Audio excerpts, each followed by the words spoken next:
Welcome to Piano Lessons to You tutorials. We're going to be learning the song Happy Birthday, and we're going to start on the two black keys with our thumb on C. You'll notice in the sheet music that our first two notes are middle C.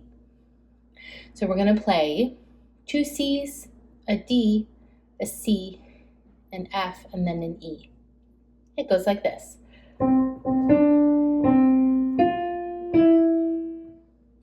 Then the next part is almost the same, but we end it with a G and an F. G. Okay, and then the next part, we play our middle C's, but then we have to jump up to a higher C, so just look for the two black key marker right here. So you go C, C, C, then you're going to skip a key and skip a key again, going down.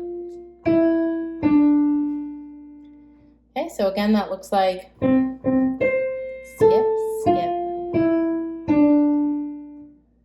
So then you're going to play the black key to the left of treble C.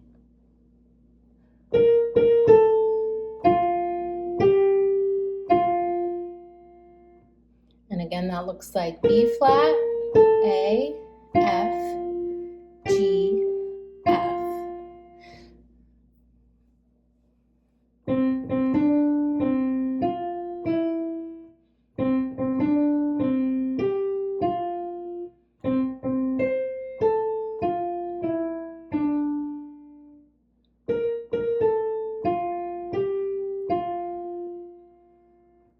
I hope you enjoyed this tutorial. Please like and subscribe for more videos like this.